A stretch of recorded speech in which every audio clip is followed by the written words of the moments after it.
जय माता दी। हर हर महादेव। कैसे हैं आप सभी? आशा करता हूँ आप सभी अच्छे होंगे, स्वस्थ होंगे। माँ जगदम्बा आप सभी की मनोकामना पूरी करे, आप सभी के घर में महामाई सुख शांति बनाए रखे। आज की इस वीडियो में मैं आपको मेनका अप्सरा की साधना बताने वाला हूँ। मेनका अप्सरा जो मुख्य अप्सराएं हैं स्वर्गलोक की, उनमें से एक मानी जाती है, जिसमें उर्वशी आती है, रंभा आती है, मेनका आती है, तिलोत्तमा आती है, नाभि दर्शना आती है। ऐसी ऐसी अनेकानेक अप्सराएं आती हैं जो स्वर्गलोक में सबसे मुख्य अप्सराओं में से मानी जाती है। मेनका अप्सरा समुद्र मंथन के समय सागर से प्रकट हुई थी और यह भी इंद्रलोक में इनका निवास है, स्वर्ग में ये रहती हैं। और इनके रूप की अगर बात करें तो इनका रूप बहुत ही ज़्यादा सौंदर्यवान है, यानी कि बहुत ही ज़्यादा सुंदर मानी जाती है, दिखने में बहुत ही ज़्यादा आकर्षक मानी जाती है और अपने साधक को तत्काल ही ये सिद्धि देने वाली मानी जाती है। अपने साधक के सम्मुख तत्काल ही प्रकट होने वाली मानी जाती है और अपने साधक की हर मनोकामना पूरी करने वाली ये अप्सरा मानी जाती है। इसकी एक कथा भी हमारे शास्त्रों में देखने को मिलती है, जिसमें ऋषि विश्वामित्र से जुड़ी हुई कथा मिलती है। वो मैं आपको बताता हूँ, फिर मैं आगे आपको इनकी साधना भी बताऊँगा, कैसे आप इनकी साधना करें, कैसे आपको इनकी सिद्धि प्राप्त होगी। ठीक है, तो कथा कुछ इस प्रकार से है कि महर्षि विश्वामित्र, जो कि एक ब्रह्म ऋषि माने जाते हैं, तपस्या कर रहे थे, अपनी साधना में लीन थे। तभी इंद्र देवता को ऐसा आभास हुआ कि कहीं मेरा इंद्रासन खतरे में ना पड़ जाए, महर्षि विश्वामित्र इंद्रासन ना मांग लें। तो इंद्रदेव ने उनकी तपस्या को भंग करने के लिए मेनका अप्सरा को भेजा।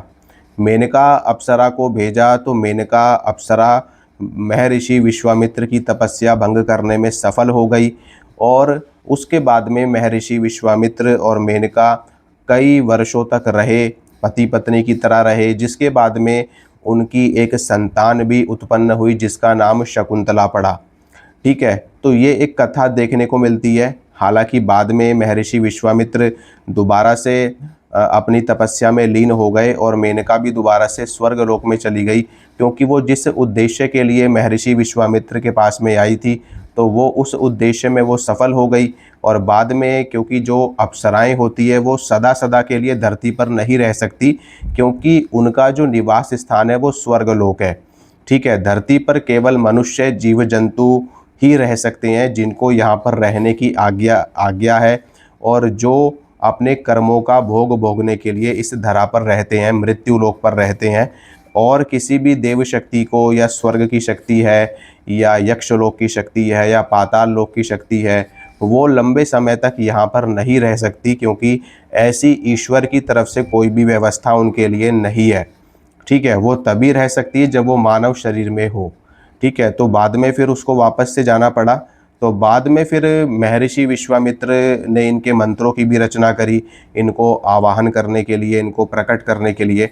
तो वो सब चीज़ें तो एक अलग चीज़ें हो जाती हैं। मेन जो कथा थी वो मैं आपको बता रहा था। तो इस प्रकार से मेनका अप्सरा की कथा देखने को मिलती है। बहुत से ऐसे साधक हैं जो अप्सराओं की साधना करते हैं और उनको प्रत्यक्षीकरण भी होता है, साधना सिद्ध भी होती है और निश्चित रूप से ये शक्तियाँ एग्जिस्ट करती हैं, ये शक्तियाँ होती हैं, जिनमें अप्सराओं का नाम ले लो, यक्षिणियों का नाम ले लो, गंधर्व कन्याओं का नाम ले लो, नाग कन्याओं का नाम ले लो, यक्ष कन्याओं का नाम ले लो। इस तरह की शक्तियाँ हैं, ब्रह्मांड में एग्जिस्ट करती हैं और सिद्ध भी होती हैं, प्रत्यक्ष दर्शन भी देती हैं, सामने आकर के बातचीत भी करती हैं और जो भी आपकी मनोकामना होती है उस मनोकामना को भी ये शक्तियाँ बहुत ही आसानी से पूरा करने में सक्षम भी होती है। तो मेनका अप्सरा बहुत ही सुंदर अप्सरा मानी जाती है और प्रधान अप्सराओं में से एक है। इनकी साधना करने वाला साधक अपने जीवन में किसी भी प्रकार की चीज़ की कमी महसूस कर ही नहीं सकता। आप इनकी साधना प्रेमिका के रूप में कर सकते हो, पत्नी के रूप में कर सकते हो, माता के रूप में कर सकते हो, बहन के रूप में, पुत्री के रूप में कर सकते हो या मित्र के रूप में कर सकते हो। किसी भी रूप में आप इनकी साधना कर सकते हो। अगर आप एक विवाहित व्यक्ति हैं, शादीशुदा हैं, तो पत्नी के रूप में इनकी साधना ना करें। अगर आप अविवाहित हैं, ठीक है, आगे चल कर के आपको शादी करनी है तो भी आप इनकी साधना पत्नी के रूप में ना करें। ठीक है, बाकी अन्य किसी भी रूप में आप इनकी साधना कर सकते हैं, कोई भी दिक्कत वाली बात नहीं है। आप चाहें तो प्रेमिका के रूप में भी इनकी साधना कर सकते हैं या मित्र के रूप में आप इनकी साधना कर सकते हैं। इनकी साधना से आपको धन की प्राप्ति होती है, सौंदर्य की प्राप्ति होती है, आकर्षण, सम्मोहन, वशीकरण की शक्ति आपके अंदर आती है। आपका कायाकल्प भी धीरे धीरे करके होने लगता है, क्योंकि जब ये अपने साधक को सिद्ध हो जाती है तो ये अपने साधक को द्रव्य पिलाती है, आयुर्वेदिक जड़ी बूटियों का ज्ञान देती है, जिसके दम पर उस साधक के अंदर ऊर्जा, बल, तेज आने लगता है और वो मतलब कि अधिक उम्र का होते हुए भी कम उम्र का दिखाई पड़ता है और उसका शरीर कांतिमय हो जाता है। इसके अलावा धन के स्रोत भी ये खोल देती है। आप जो भी काम कर रहे होगे उसमें आपको सफलता मिलने लगती है, आपको शक्तियाँ भी मिलने लगती है। यहाँ तक कि ये आपको कई अलग अलग लोकों में गमन भी करवा देती है, यानी कि यात्रा भी करवा देती है, स्वर्ग लोक की यात्रा करवा देती है सूक्ष्म रूप से। ऐसा नहीं है कि आपका शरीर जाता है, लेकिन जो आपका सूक्ष्म शरीर है, जो आपकी आत्मा है, उसकी यात्रा ये बहुत ही ईजिली आपको करवा देती है। ठीक है, और आपको जो कुछ भी पूछना हो इस ब्रह्मांड के बारे में, जितना इनको ज्ञान होता है उतना ये आपको ज्ञान देने में सक्षम होती है। ठीक है, इसके अलावा अगर आप इनकी सिद्धि कर लेते हैं, इनकी साधना कर लेते हैं, तो इनके माध्यम से आप ईश्वर प्राप्ति में भी ये सहायक होती है। ठीक है, यानी कि जो भौतिक जगत की चीज़ें वो आपको इनके माध्यम से प्राप्त हो जाती है और एक मोक्ष की ओर आप आगे बढ़ने लगते हो। क्योंकि देखो, स्वर्ग में रहने वाली जो भी स्त्रियां हैं उनको अप्सराएं कहा जाता है या देवियां कहा जाता है। तो वो कोई भूत प्रेत नहीं होती है, वो देवियां होती है, उन्हें उपदेवियां कहा जाता है और उनके अंदर भी कहीं ना कहीं माँ भगवती का अंश माना जाता है। ठीक है, क्योंकि जितनी भी स्त्री तत्व रूपी शक्तियाँ हैं सबके अंदर भगवती आदि शक्ति का अंश माना जाता है या उनकी तरंग मानी जाती है। ठीक है, तो आप इनकी साधना बहुत ही आराम से सिद्ध कर सकते हो, कोई भी दिक्कत वाली बात नहीं है। आप आप अगर इनकी साधना करना चाहते हैं तो अपने गुरु से आज्ञा लेकर के आप इनकी साधना करें। अगर आपके कोई भी गुरु नहीं है तो आप हमसे मार्गदर्शन लेकर के भी इस साधना को कर सकते हैं। हम आपको ये साधना बहुत ही आराम से सिद्ध करवा देंगे, कोई भी दिक्कत वाली बात नहीं है। अपने घर पे रहते हुए ही आप इस साधना को सिद्ध कर पाएंगे। कोई ज़्यादा इसमें तामझाम करने की आवश्यकता नहीं है, बहुत ही सिंपल विधि है, बहुत ही सरल विधि है। सरल विधि के साथ में आप इस साधना को कर सकते हैं। तो चलिए मैं आपको साधना बताता हूँ, साधना आपको कैसे करनी है। इसकी साधना मेनका की साधना आप शुक्रवार को शुरू कर सकते हैं, शुक्ल पक्ष के शुक्रवार से, चाहे कोई भी शुक्रवार हो, शुक्ल पक्ष का होना चाहिए। या फिर आप पूर्णिमा को कर सकते हैं स्टार्ट, अमावस्या को स्टार्ट कर सकते हैं। ठीक है, 11 दिन की इनकी साधना होती है। ठीक है, कहीं कहीं पे इनकी साधना 7 दिन की भी बताई गई है, लेकिन मैं आपको यही सलाह दूंगा कि कम से कम आप 11 दिन की साधना जरूर करें। वैसे तो ये शक्तियाँ जल्दी सिद्ध होने वाली होती है, 3-4 दिन में भी सिद्ध हो जाती है, लेकिन जो नए साधक हैं जिनको आज तक कभी भी कोई सिद्धि प्राप्त नहीं हुई है, हो सकता है उनको साधना सिद्ध होने में थोड़ा सा समय लग जाए। तो कम से कम 11 दिन की साधना करें, और अगर 11 दिन में भी आपको सफलता नहीं मिलती है तो आप 21 दिन की साधना करें। अगर 21 दिन में भी नहीं सफलता मिलती है तो आप 41 दिन की साधना करें, लेकिन आपको हार नहीं माननी। ठीक है, साधना आपको करते रहना है। अगर आप हार मान जाओगे तो फिर साधना करने का क्या मतलब। ठीक है जब आपको शक्ति ही सिद्ध नहीं होगी, जिसके लिए आप इतनी मेहनत कर रहे हो, आपने खर्चा किया है, आप सामग्री लेकर के आए हो, वो शक्ति आपको सिद्ध ना हो तो सब व्यर्थ है, सब बेकार है। ठीक है, तो चलिए साधना मैं आपको बताता हूँ। साधना रात्रि काल में ही की जाएगी, जैसे तंत्र की सभी साधनाएं रात्रि काल में की जाती है। स्नान करके आपको शुद्ध वस्त्र धारण कर लेने हैं। वस्त्र आप पीले रंग के या गुलाबी रंग के या लाल रंग के या सफ़ेद रंग के भी धारण कर सकते हैं, कोई दिक्कत वाली बात नहीं है। ठीक है, अपने सामने एक लकड़ी का बाजोट रखें। लकड़ी के बाजोट के ऊपर आप एक बढ़िया पीले रंग का या सफ़ेद रंग का या गुलाबी रंग का कपड़ा बिछाएं। कपड़ा बिछाने के बाद में उसके ऊपर आप मेनका अप्सरा की फ़ोटो रखें।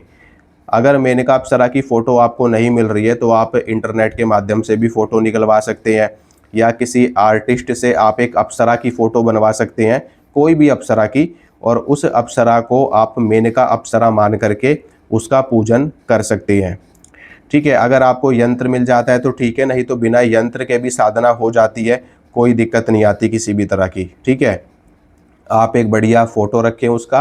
फ़ोटो रखने के बाद में अगरबत्ती लगा दें, धूप बत्ती लगा दें। ये लगाने के बाद में आप दीपक जलाएं।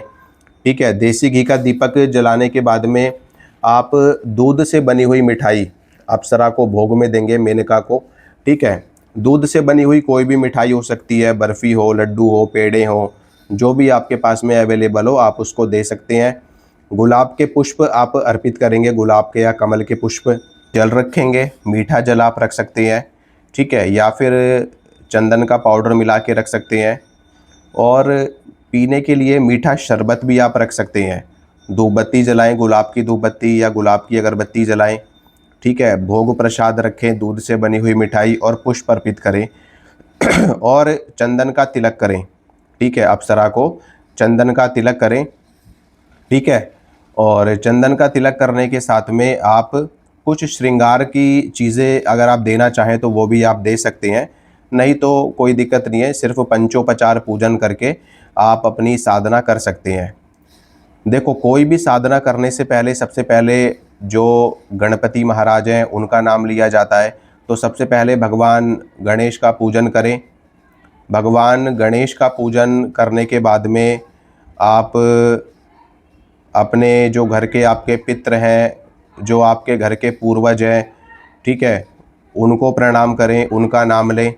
ठीक है, अपने घर के जो कुलदेवी कुलदेवता हैं उनका नाम लें, उनको प्रणाम करें।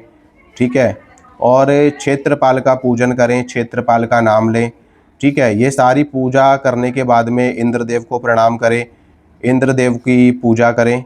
ठीक है, और ये सब कुछ करने के बाद में फिर आप डायरेक्ट मेनका अप्सरा के मंत्र का जाप करें। मंत्र जो है वो आप स्फटिक की माला से करें। ठीक है, अगर स्फटिक की माला नहीं है आपके पास में तो फिर आप रुद्राक्ष की माला से भी इसका जाप कर सकते हो, कोई भी दिक्कत वाली बात नहीं है। ठीक है, अब मैं आपको मंत्र बता देता हूँ, मंत्र सुनिए। मंत्र इस प्रकार है, ओम सौंदर्यमयी मेनकाय प्रिय फट। ओम सौंदर्यमयी मेनकाय प्रिय फट। ओम सौंदर्यमयी मेनकाय प्रिय फट। ये मंत्र है, इस मंत्र का आपको जाप करना है। आपको जैसे आप मान लो आप 11 दिन की साधना कर रहे हो तो रोज़ कम से कम आप 51 माला इस मंत्र का जाप करें। 11 दिनों तक लगातार जाप करें और कम से कम 1 माला का 2 माला का डेली आप हवन ज़रूर करें। तो इससे आपको बहुत ही जल्दी शक्तियों का प्रत्यक्षीकरण होता है, शक्तियों की सिद्धि। वैसे तो देखो दशांश हवन किया जाता है, लेकिन अगर दशांश हवन आप नहीं कर पा रहे हो तो कम से कम 1 माला का, 5 माला का, 2 माला का, जितना भी आपसे हवन बनता है उतना हवन आप करें तो आपको ज़रूर सिद्धि मिलती है, ज़रूर आपको सफलता मिलती है। ठीक है, तो आप ये साधना करें। अगर आपको हमारे मार्गदर्शन में ये साधना करनी है तो आप मुझे व्हाट्सएप करें। जय माता दी, हर हर महादेव।